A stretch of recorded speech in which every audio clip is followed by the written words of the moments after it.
முகத்தில் வந்து ஒரு லைட்டாக ஒரு புன்னகையுடன் படத்துடைய ஆரம்பத்திலிருந்து கடைசி வரைக்கும் ஒரு பேய் படத்தை பார்க்க முடியுமா அப்படின்னா பார்க்க முடியுமே, நான் அப்படி ஒரு படத்தை எடுத்து காட்டுறேன் அப்படின்னு சொல்லி அகில் சத்யன் நந்திக்காடியோட பையன் இந்த படத்தை எடுத்திருக்கிறாரு. நம்ம நிவின் பாலியம், வெல்கம் பேக் நிவின் பாலியம் தான் சொல்லணும்.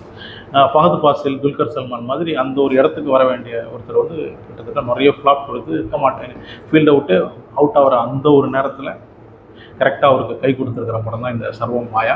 நிவின் பாலியோட படத்தை பொறுத்த வரைக்கும் பிரேமம், பெங்களூர் டேஸ் இந்த மாதிரி படங்கள் தான் வந்து தமிழ்நாட்டில் வந்து நிறைய பேருக்கு தெரியும். ஆனால் அவருடைய ஆக்டிங், அவருடைய அந்த பர்ஃபார்மன்ஸ் எவ்வளோ எக்ஸ்ட்ராடினரியான ஆக்டர் அப்படின்றத தெரிஞ்சுக்கணும் அப்படின்னா வந்து ஆக்ஷன் ஹீரோ பைஜு அப்படின்ற அந்த படத்தை பார்க்கணும். அந்த படத்தில் ஒரு போலீஸ்காரராக நடிச்சிருப்பார்.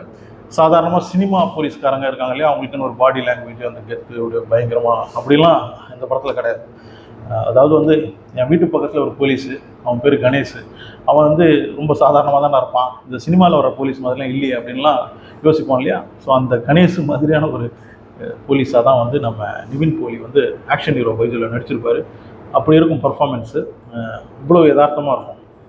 சான்ஸ் கிடச்சதுன்னா அந்த படத்தை பாருங்கள், அப்போ தெரியும் நிவின் வந்து எந்த அளவுக்கு ஒரு எக்ஸ்ட்ராடினரியான ஒரு ஆக்டர் அப்படின்றது. ஸோ அந்த நிவின் பாலியை வந்து நம்ம இந்த படத்தில் பார்க்கலாம். நிவின் வந்து நம்ம முன்னாடி எப்படி இருந்தால் தெரியுமா அப்படின்னு சொல்கிற ஒரு சீன் இருக்குது. அதாவது அந்த வாழ்க்கையை அவர் வாழ்ந்துட்டு வந்து உண்மையிலேயே எக்ஸ்பிளைன் பண்ணுற மாதிரி இருக்கும். அந்த அளவுக்கு அவ்வளோ யதார்த்தமாக இருக்கும். ஸோ அந்த மாதிரி ஒரு நிவினை வந்து நம்ம இவ்வளோ நாளாக மிஸ் பண்ணிகிட்டு இருந்தோம். ஸோ அந்த மாதிரி ஒரு நல்ல பர்ஃபார்மருக்கு வந்து இந்த மாதிரி ஒரு கம்பேக் கண்டிப்பாக தேவை. அதை வந்து இந்த சர்வம் மாயா கொடுத்துருக்கு. அதுக்கப்புறம் இந்த படத்துடைய பேய், எல்லாரையும் பயன்படுத்த வேண்டிய பேய் வந்து அது பயந்துக்கிட்டு இருக்கோம்.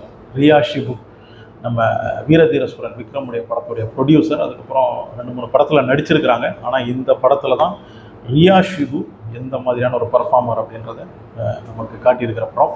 எக்ஸலண்ட்டாக நடிச்சிருக்கிறாங்க. இந்த மாதிரி ஒரு பேய் நமக்குலாம், நம்ம வீட்டிலலாம் ஒரு பேய் இந்த மாதிரி இருந்தால் ரொம்ப சந்தோஷமாக இருக்குமே அப்படின்னு நம்ம வந்து ஆசைப்பட வைக்கிற மாதிரியான ஒரு பேய் அவ்வளோ நல்லா பர்ஃபார்ம் பண்ணியிருக்காங்க. இந்த ஃபீல் குட் மூவி அப்படின்னாலே வந்து டோட்டலாக எல்லாருமே நல்லா பர்ஃபார்ம் பண்ணாதான், எல்லா கேரக்டர்ஸும் வந்து அதை உணர்ந்து நடித்தா தான் வந்து அது ஒரு நல்ல ஒரு ஃபீல் குட் மூவியாக வரும். அது இந்த படத்தில் நடந்திருக்கு. பழைய மோகன்லால் ஸ்ரீனிவாசன் அந்த ஒரு காம்பினேஷனில் வந்து நிறைய படங்கள் அது வந்து அவ்வளோ நல்லாயிருக்கும். அவங்க வந்து சீரியஸாக ஒரு விஷயத்தை பண்ணிகிட்டு இருப்பாங்க, நமக்கு வந்து அவ்வளோ காமெடியாக இருக்கும். அந்த மாதிரி தான் இந்த படத்தில் வந்து நிவின், அஜு வர்கீஸ் அவங்க அந்த ஒரு காம்பினேஷன் இன்ட்ரோல் வரைக்கும், இன்ட்ரோலுக்கு அப்புறமும் கொஞ்சம் இருக்கு, ஆனால் இன்ட்ரோல் வரைக்கும் அப்படி இருந்தது அவங்க 2 பேருடைய காம்பினேஷன். வந்து அந்த மோகன்லால் ஸ்ரீனிவாசனை ஞாபகப்படுத்துகிற மாதிரி அவ்வளோ நல்லா பெர்ஃபார்ம் பண்ணியிருந்தாங்க.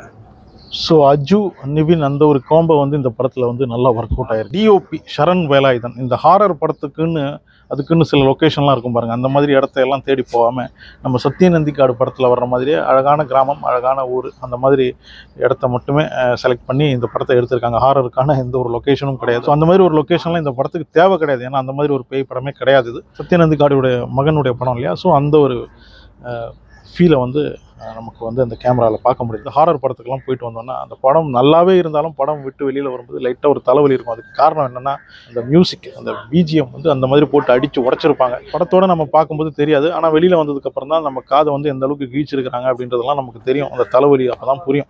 ஆனால் இந்த படத்தை பொறுத்த வரைக்கும் அந்த மாதிரி பிஜிஎம்லாம் போட வேண்டிய அவசியம் கிடையாது. ஏன்னா இது ஒரு பேய் படம், ஆனால் ஃபீல் குட் பேய் படம் அப்படின்றதுனால அதுக்கேற்ற மாதிரியான பிஜிஎம் தான் ரொம்ப லைட்டாக. நல்ல ஒரு ரொமான்டிக் மூவிக்கு வந்து எந்த மாதிரியான ஒரு பிஜிஎம் வரணுமோ அந்த மாதிரியான ஒரு பிஜிஎம் தான் இந்த படத்தில் இருக்குது. நம்ம ஜஸ்டின் பிரபாகரன் படம் விட்டு வெளியில் வரும்போது நம்ம காதுக்கு எந்த பிரச்சனையும் இல்லாமல், தலைவலி இல்லாமல் இருக்குது. ஸோ அதுக்கேற்ற மாதிரி அந்த பிஜிஎம் இருந்தது.